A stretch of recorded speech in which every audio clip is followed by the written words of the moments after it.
tracking box. You think I want Mrs. Whitney's baby clothes if you wash your baby? Don't you forget to fix mine, Mr. Brackenmont. Maybe you'd like to come up here and fix it yourselves, and that's just what you'll be doing if you don't shut up. I tried everything for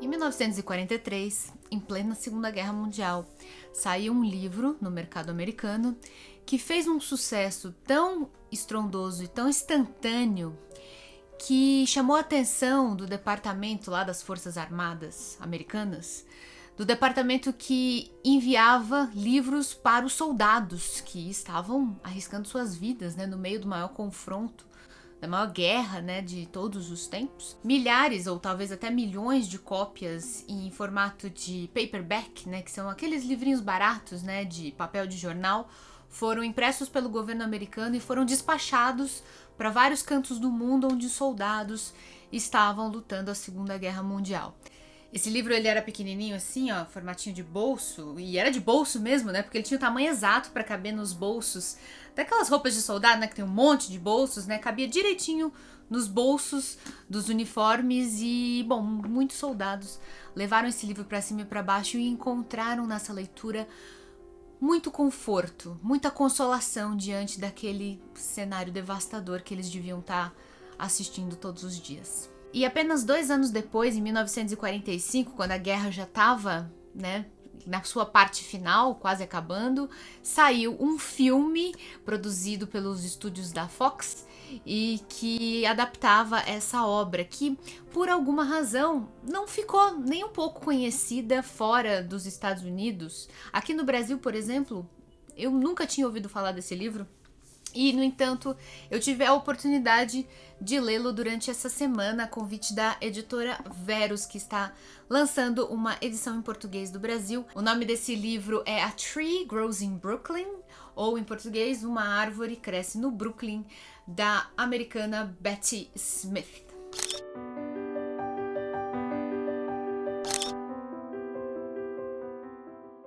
Não deixa de ser um pouquinho curioso a gente imaginar que tantos soldados, né, carregados de armas pesadas, metralhadoras, granadas, encontrassem tanta consolação em ler uma história sentimental estrelada por uma menina que não é uma menina aventureira, não é uma menina corajosa, não é uma menina que se mistura aos rapazes e, enfim, faz, né, sua fama no bairro. É uma garotinha franzina, magrela mesmo, assim, magra de fome, de verdade, magra por falta de sustância, tímida, que não tinha amigos e que morava num cortiço miserável, numa região da cidade de Nova York, que nem era considerada Nova York naquela época, chamada Brooklyn.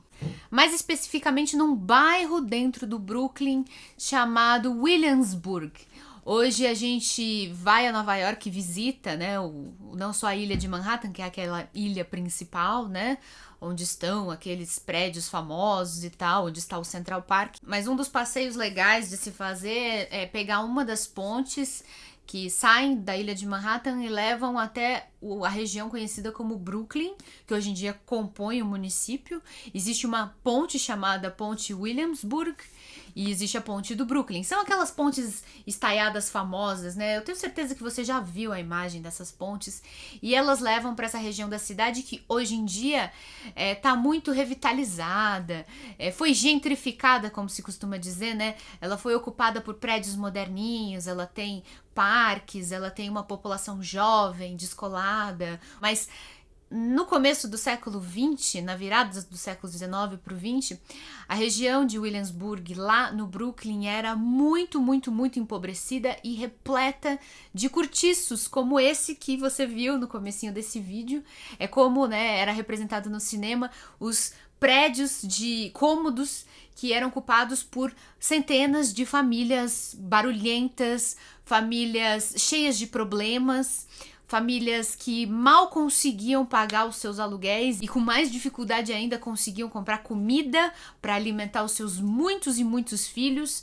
Era uma região que sofria muito com o alcoolismo, que sofria com a criminalidade, com as doenças infecciosas, com as gripes, as varíolas, as pragas, com os ratos. Era uma região sem saneamento básico, onde pelas valetas circulava esgoto a céu aberto. Era uma região muito próxima do mar, né? Toda aquela região de Nova York é cheia de rios e ela dá pro mar.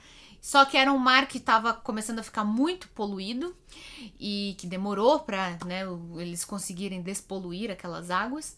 Enfim, era uma região muito degradada que em muitos pontos se assemelha às periferias brasileiras, às favelas mesmo. E, bom, a protagonista de Uma Árvore Cresce no Brooklyn é uma garotinha chamada Francine Nolan, que vive num desses cortiços lá no bairro de Williamsburg, no Brooklyn. O que essa menina tem de especial? Eu diria que nada. Ela é mais uma criança entre as centenas e centenas de crianças, porque também as famílias eram numerosas, né? Tinham muitos filhos, né? As mulheres se casavam muito cedo, às vezes engravidavam adolescentes, né? É a realidade que a gente conhece no Brasil até hoje. E a menina Francine Nolan não tinha nada de muito especial, a não ser a sua inteligência, a sua sensibilidade, a sua doçura. Ela era muito boa aluna, ela era muito sonhadora e ela gostava muito de ler. De maneira assim, doce e gentil, a gente vai acompanhando a história da menina Franci, a história da sua família, a sua mãe forte, a sua tia também, uma mulher forte, uma mulher avançada para o tempo dela. Uma mulher falada no bairro porque ela tinha muitos namorados. O seu pai, que era alcoólatra, que vivia chegando em casa caindo de bêbado e trazia grande sofrimento para a família, mas era um bom homem. O irmão, os outros amigos da escola, a violência da rua, a brutalidade dos professores na escola, que no começo do século XX castigavam os alunos com castigos físicos. Enfim, a gente vai acompanhando o crescimento dessa garota, a entrada dela na adolescência. E esse é mais um daqueles livros que fazem muito sucesso na literatura norte-americana, né? São histórias escritas por autoras e que contam histórias de meninas que muitas vezes são inspiradas nas vidas das próprias autoras, né?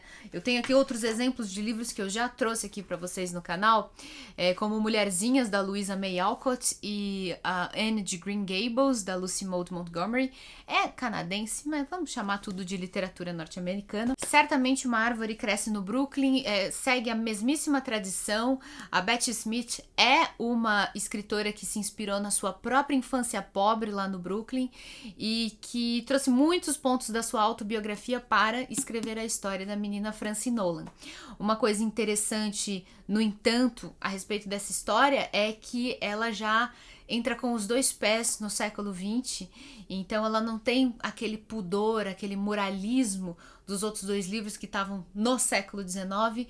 Ela fala com muito mais franqueza de assuntos tabus, como a prostituição que existia no bairro, como a luta de classes, como o alcoolismo do pai da Franci, como o sexo que aparece em vários momentos, não de maneira vulgar, até de maneira bem sensível e delicada, mas ele está presente nessa realidade em todos os lugares, até algumas insinuações de pedofilia, que era um problema que existia no bairro, né? Muitos adultos assediando crianças mais jovens. Então, ele já coloca os dois pés nos tabus, né, sexuais e comportamentais, que só no século XX passariam a ser tratados com mais franqueza na literatura. Se aqueles outros dois livros eram literatura feita para crianças, eu diria que Uma Árvore Cresce no Brooklyn é uma literatura feita para adultos.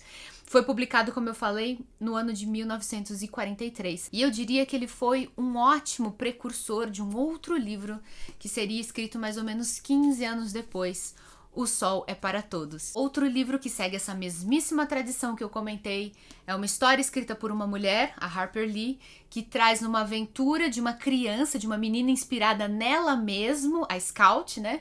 Inspirada nela mesma, a Harper Lee, durante a sua infância, e que vai conhecendo os mistérios do mundo dos adultos e confrontando com seu olhar inocente e muitas vezes preconceituoso a maldade que existe no mundo e aprendendo a ser uma pessoa melhor, aprendendo a extrair desse mundo malvado algum tipo de encantamento, de beleza.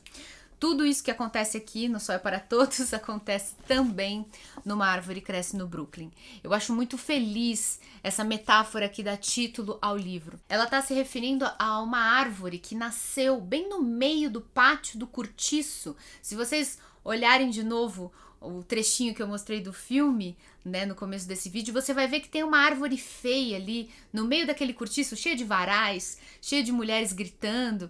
Você vê uma árvore, um ramo feio, retorcido, mas uma árvore que conseguiu crescer, veja bem, no meio do asfalto. Não existe mais natureza no Brooklyn. Foi tudo muito devastado, mas uma árvore conseguiu furar a pedra e crescer no meio da podridão, no meio do esgoto, no meio da sujidade e no meio do caos. Uma árvore conseguiu achar o seu caminho em direção ao sol, e essa é a metáfora que descreve a vida da menina Franci Nolan. Ela é uma árvore que conseguiu encontrar o seu caminho no sol e conseguiu exercer toda a sua potencialidade de crescimento e de beleza no meio da miséria. Talvez seja por causa disso que os soldados americanos no meio da Segunda Guerra Mundial achassem tão inspiradora essa leitura no meio de suas batalhas. Eles também estavam no meio da insalubridade, no meio da insegurança, do perigo, e eles tinham que encontrar o seu lugar ao sol e encontrar um motivo para continuar vivendo. Então essa é a minha dica da semana, Uma Árvore Cresce no Brooklyn. Se você leu e gostou de O Sol é para Todos, com toda certeza você também vai gostar desse livro aqui. Eu vou deixar, como eu sempre deixo, aqui embaixo na descrição do vídeo, o link para vocês comprarem esse livro. Lembrando que fazendo compras usando os links que eu deixo aqui embaixo, vocês ajudam o canal, então é muito importante. E eu também quero agradecer aos padrinhos e às madrinhas que também colaboram com esse projeto. Muito obrigada a todos os padrinhos novos que entraram nessa semana. A gente se vê então no próximo vídeo, que vai ser neste sábado. A gente vai ter uma live 20 horas do sábado para discutir Hamlet de William Shakespeare, o livro inteiro. Agora é todos os 5 atos, a gente vai discutir a história completa. Então, se você não conseguiu participar da live passada, corre para participar dessa, porque vai ser legal. Vai ser assim, é uma daquelas leituras que a gente tem que fazer antes de morrer. Com toda certeza, a gente tem que conhecer Hamlet nessa vida, então é a sua oportunidade de entender os mistérios, né? Eu vou tentar decifrar os mistérios de Hamlet junto com vocês. Um beijo grande, gente. Até mais.